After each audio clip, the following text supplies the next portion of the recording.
예전에 영국에서 어떤 억세게 운 좋은 사람이란 언론에 의해 화제가 된 적이 있습니다.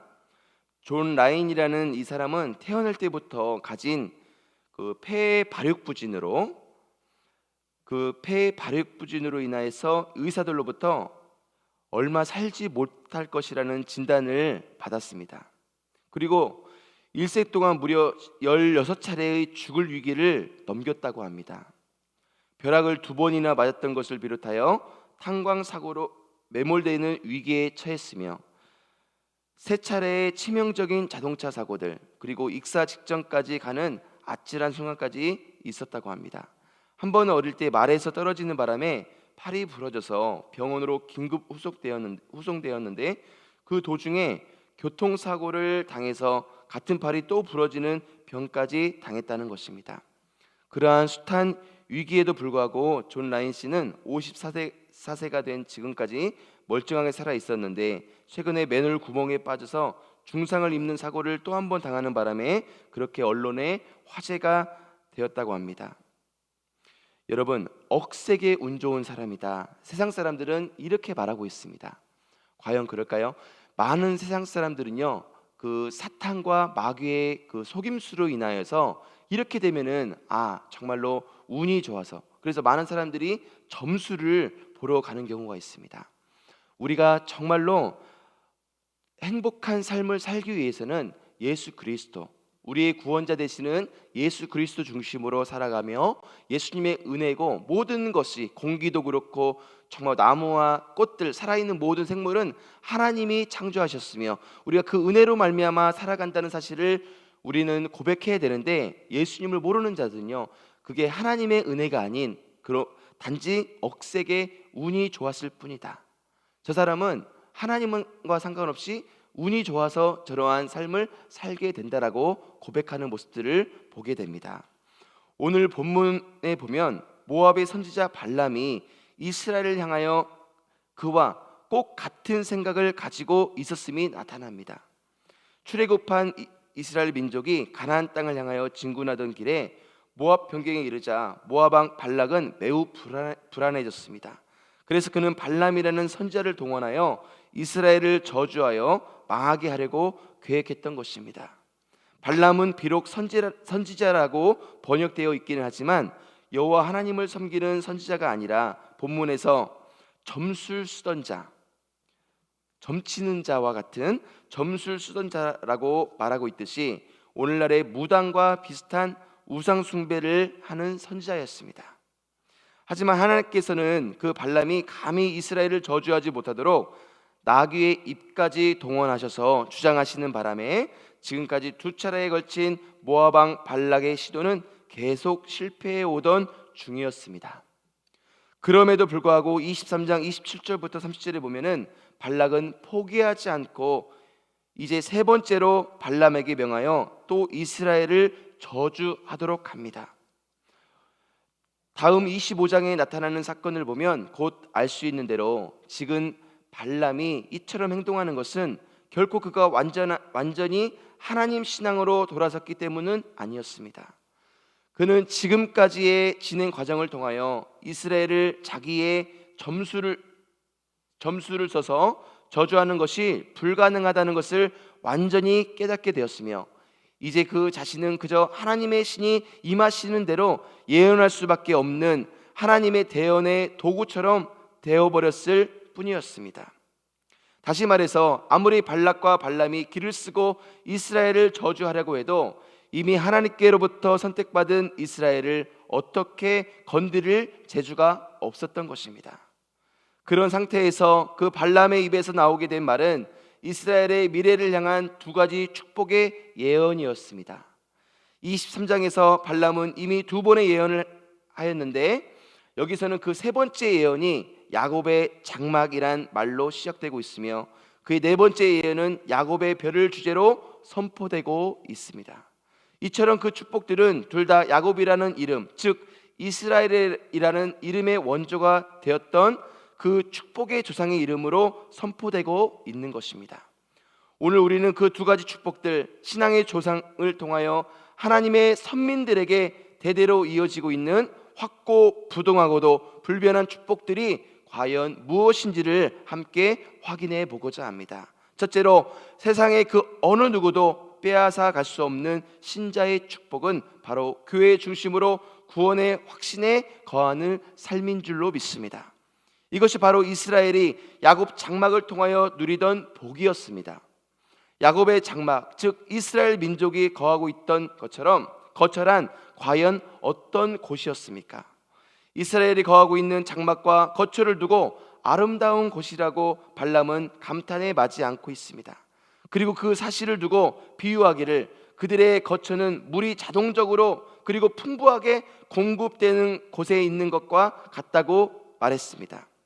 골짜기나 강가 혹은 통에 넘치는 물이나 많은 물가, 이 모든 말들이 공통적으로 가리키는 것이 무엇인지 우리는 알 수 있을 것입니다. 물이 귀한 근동 지방에서는요, 누구에게 복덩어리가 굴러 떨어지는 경우를 두고 이처럼 물이 넘친다라고 흔히 표현했습니다. 즉 바꾸어 말하자면 이스라엘 날마다 장막을 치고 거하는 곳마다 복이 따라다니며 넘친다는 말인 것입니다. 도대체 이스라엘은 어떤 곳에 장막을 쳤기에 그처럼 가는 곳마다 복이 넘쳐 흐르는 백성이 되었습니까? 그 사실을 두고 바로 이어지는 8절과 9절 말씀에 이런 말씀이 있습니다. 하나님이 그를 애굽에서 인도하여 내셨으니 그 힘이 들소와 같도다. 그 적국을 삼키고 그들의 뼈를 꺾으며 화살로 쏘아 꿰뚫으리로다. 꿇어 앉고 누움이 수차자 같고 암사자와도 같으니 일으킬 자 누구이랴. 너를 축복하는 자마다 복을 받을 것이요 너를 저주하는 자마다 저주를 받을지로다 라고 기록했습니다. 우리가 성경을 볼 때는요, 개역 개정도 보지만 때로는 개역 한글, 때로는 쉬운 성경, 이렇게 또 현대인의 성경 다양한 번역본들을 볼 때는 좀 그 의미를 우리가 또 분명하게 알 수가 있습니다. 여기서 특별히 9절의 내용은 옛날에 야곱이 그의 아들 유다에게 축복했던 말을 발람이 그대로 반복하는 것임을 볼 때 이 축복이 야곱과 얼마나 밀접한 관계가 있는 것인지를 다시 한번 확인할 수 있습니다. 여기서 제일 중요한 요점은 바로 하나님이 그를 애굽에서 인도하여 내셨다라는 사실에 있습니다. 바로 그것이 이스라엘 민족이 지금 거하고 있는 장막이요 거처요 그 광야 공동체의 실질적인 현 주소였던 것입니다. 온 백성들이 종살이하며 고생하던 그 애굽에서 기적적으로 인도함을 받아 나온 그것이 이스라엘에게서 있어서는 축복의 첫 물줄기와도 같은 것이었습니다. 사람 눈에는 도무지 불가능한 일로만 보였던 출애굽을 하나님께로부터 받게 된 이스라엘에게는 이제 그 앞길에 더 이상 거칠 것도 더 이상 두려울 것도 없었습니다. 광야 행군이라는 어려운 길도 마치 들소와 같은 힘으로써 모든 적국들을 거침없이 무찌르며 일사천리로 진행해 왔고 또 앞으로도 그렇게 될 것이었습니다.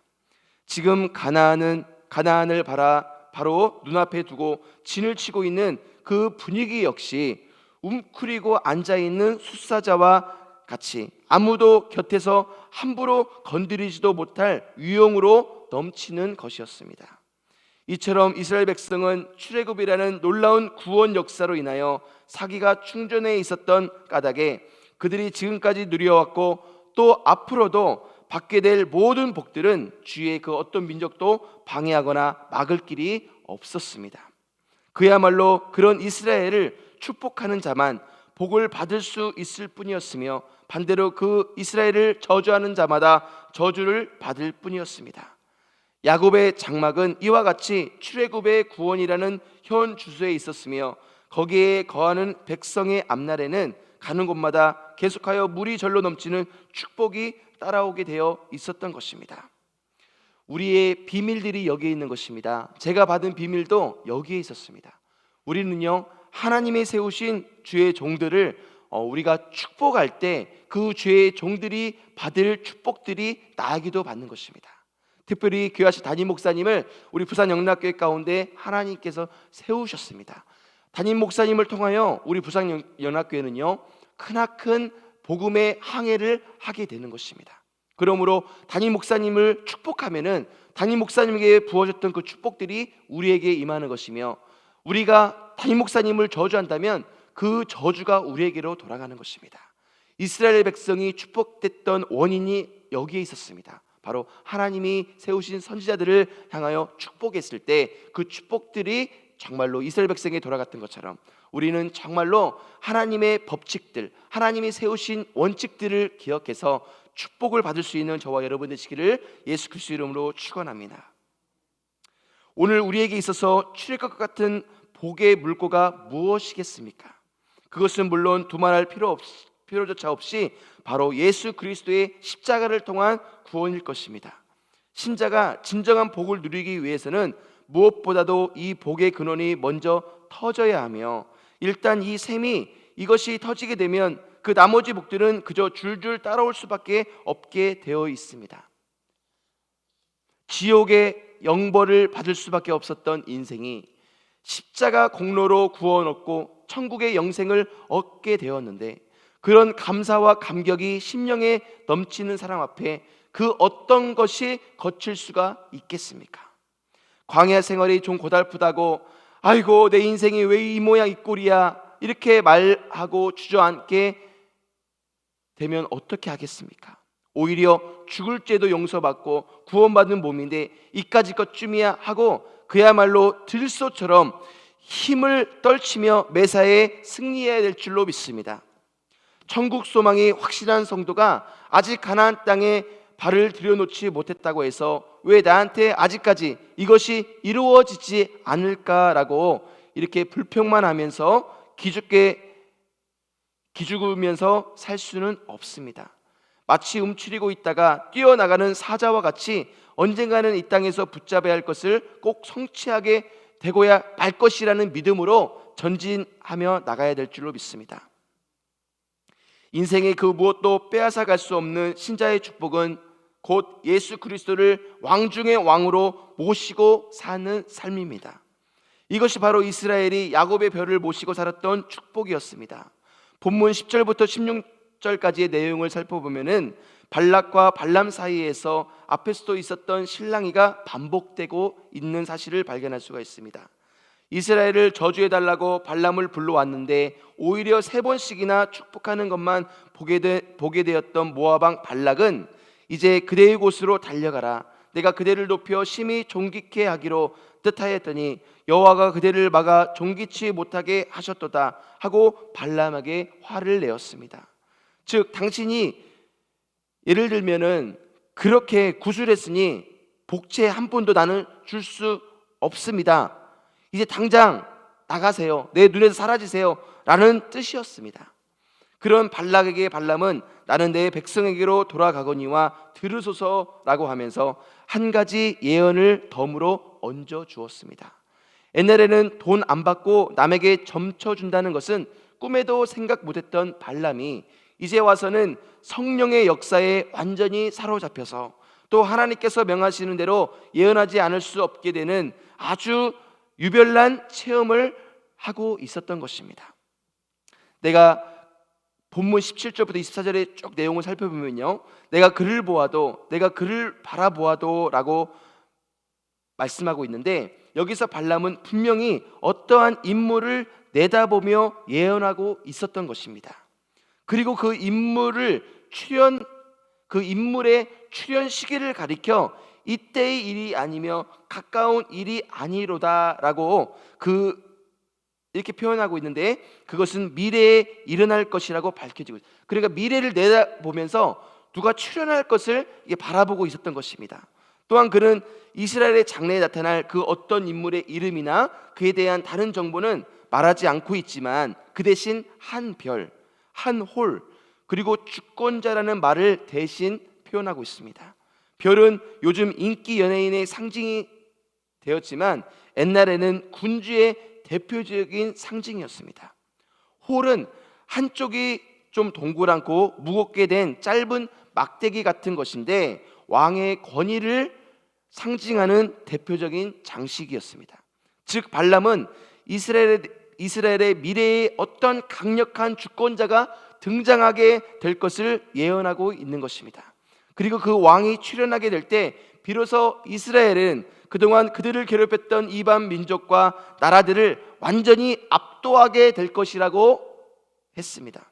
지금 당장 이스라엘을 하려고 하는 모압을 비롯하여 광야에서 가나안으로 오던 도중에 길을 막고 방해하던 에돔, 그리고 큰 나라는 아니었지만 이스라엘을 괴롭히는 데 있어서 그야말로 으뜸이었던 아말렉 족속, 이런 민족들이 이스라엘의 바로 그 왕이 출현함으로써 완전히 망하게 될 것이라고 예언하고 있습니다. 가나안 땅 주변에 살던 가인 족속, 즉 겐 족속이나 기띔 해변에서 온 해양 민족인 블레셋 족속 등 이스라엘 주변에서는요, 시끄럽게 구는 군소 민족들 역시 다 그 왕의 출현과 함께 깨끗이 처리될 것이라고 예언하고 있습니다. 또한 그때가 오면 모든 신자를 욕하고 핍박하는 무리들이 다 멸망하게 되고 하나님의 자녀, 즉 이스라엘은 불신 세력 앞에서 용감히 행동할 수 있을 것이라고 예언하고 있습니다. 그리고 이 왕을 통하여 이루어질 그런 불신자들에 대한 심판은 바로 하나님께서 행하실 일인 까닭에 아무도 그 앞에서 살 자가 없게 될 것이라고 강조하고 있습니다. 그 왕이 누구겠습니까? 이 왕은 결코 다윗이나 솔로몬 같은 정치적 군주를 가리키는 것이 아님에 분명합니다. 왜냐하면 이스라엘의 최전성기에도 이런 주변의 이방 국가들이 완전히 다 망한 일은 없었기 때문입니다. 그러므로 이것은 분명 장차 메시아 왕국의 주권자로 오실 예수 그리스도에 대한 예언임이 확실합니다. 이상의 예언들은 예수 그리스도의 초림으로 인하여 이미 성취되었고 또한 그분의 재림으로 인하여 완전히 성취될 것을 예언하고 있는 것입니다. 예수 그리스도를 왕으로 내 인생의 주권자로 모시고 사는 것, 그 자체가 얼마나 큰 축복인지 우리는 알 수 있을 것입니다. 아니, 그것이야말로 가장 큰 축복인 것을 우리 예수님을 믿는 모든 신자가 모르고 살아서는 말이 안 되는 것입니다. 어찌 될지 알 수 없는 불안한 미래를 앞에 두고 또 지금 현재 우리를 괴롭히는 세상 세력들 사이에 끼어 살고 있는 우리가 예수 그리스도라는 든든한 왕을 모시고 살 수 있다는 것은 조금만 생각해 보아도 얼마나 복스러운 일입니까? 여러분, 지금은요, 세상 나라가 코로나19라는 명분하에 교회를 핍박하는 시대가 되었습니다. 겉으로는 방역이라는 큰 화제로 정말로 교회를 어찌 보면 위해 주는 것처럼 이렇게 표현할 수가 있지만, 그래서 많은 젊은 사람들이 그런 곳에 섞고 있는 것입니다. 하지만 가만히 살펴보게 되면요, 교회를 은연중에 핍박하는 이 나라의 모습을 우리는 알 수 있고 분별할 수 있어야 되겠습니다. 우리는 예수 그리스도 중심으로, 하나님 중심으로 기도하는 일에 힘쓰고 말씀 듣는 일에 힘써서 정말로 사단의 세력들을 예수 그리스도 앞에 정말로 예수 그리스도의 이름으로 무찌르며 우리는 정말로 하나님 나라가 이 땅 가운데 든든히 세워질 수 있도록 기도해야 될 것입니다. 많은 역사를 통해서 하나님은요, 우리에게 깨닫기를 원하는 것입니다. 우리에게 정말로 많은 사람들이 포퓰리즘 정치로 말미암아 우리를 정말로 감언이설, 정말로 아이들에게 사탕 주면서 꼬시듯이 그렇게 살아가면은 우리 나라가 나중에 어떻게 되겠습니까? 여러분, 정말로요, 많은 나라들이 표현하고 있던 것처럼 아르헨티나도 굉장히 잘 사는 나라였지만 많은 사람들에게 정말로 공산주의 것처럼 막 돈을 나눠주고 정말 이것이 정말로 잘 살고 나를 위한 길이라고 이게 생각이 들 정도로 그렇게 정말로 배급받듯이 그렇게 살면은 나중에 의욕이 꺾이게 되는 것입니다. 일을 안 해도 나라가 돈을 주는구나, 그렇게 하다 보면 어떻게 되겠습니까? 일은 안 하고 계속해서 나라는 빚지게 되고 또 배급은 줘야 되고 많은 사람 공평하게 나눠줘야 되니까 나라는 계속해서 망하게 되는 것입니다. 이러한 일들은요, 하나님이 원하는 삶이 아닙니다. 하나님은요, 정말로 열심히 일한 자에게 더 주고, 그렇죠? 일하지 않는 자에게는 먹지도 않은 게, 이게 하나님의 법칙입니다. 정말로 이 민주주의, 우리가 살고 있는 대한민국, 정말로 이 모든 하나님의 주권 가운데 하나님 나라가 이 땅 가운데 든든히 세워질 수 있도록 우리는 깨어 기도해야 될 줄로 믿습니다. 많은 젊은이들이 그저 앞에 눈앞에 보이는 감언 이설로 말미암아 속고 있는 모습들을 바라볼 때 정말로 목회자의 한 사람으로서 너무나 통탄하지 아니할 수 없습니다. 우리는 예수 그리스도 중심으로 우리는 기도해야 되고, 특별히 나라를 위해서 기도해야 될 줄로 믿습니다. 대통령이 정말로 하나님이 원하는 그런 사람들이 대통령이 될 수 있도록 우리는 기도해야 될 줄로 믿습니다. 이반 제니소비치의 하루라는 소설에 보면 이런 장면이 있습니다. 그 소설의 배경은요, 지금은 러시아지만 옛 소련의 시베리아 강제 노동 수용소 안에서는 어떻게 해서라도 그저 목숨만 부지해 나가는 것이 모든 죄수의 하루하루의 목표 그 자체였습니다. 그 무서운 추위 속에 새벽부터 밤까지 눈밭에서 중노동에 시달리고, 바깥 사회에서는 짐승들 사료해냈을 것을 식량이라고, 그것도 그릇 밑바닥부터 겨우 채울 정도로만 주는 곳에서 10년 혹은 20년씩 산다는 것은 문자 그대로 사는 게 아니라 언제 죽느냐 하는 생이나 다름없었던 것입니다. 하지만 그런 수용소에 살던 이반 제니소비치는 그 와중에서도 반장을 잘 만나게 돼서 다행이라고 그 소설에는 기록하고 있습니다. 반장이란 같은 죄수들 중에서 한 작업반을 책임지도록 뽑힌 사람인데, 그 반장의 역량에 따라 그 작업반에 속한 죄수들의 식량 배급이나 작업 책임이 좌우되기 때문에 이 반장을 잘 만나느냐 못 만나느냐에 따라서 그 죄수의 생사가 갈린다 해도 결코 과언이 아니었습니다. 그래서 그 소설의 주인공 이반 제니소비치는 다행히도 자기는 능력 있고 수완 좋은 반장을 만나서 목숨은 건졌다고 생각하면서, 그런 반장을 만난 것은 마치 든든한 모선을 탄 것 같은 기분이라고 말하는 것이었습니다.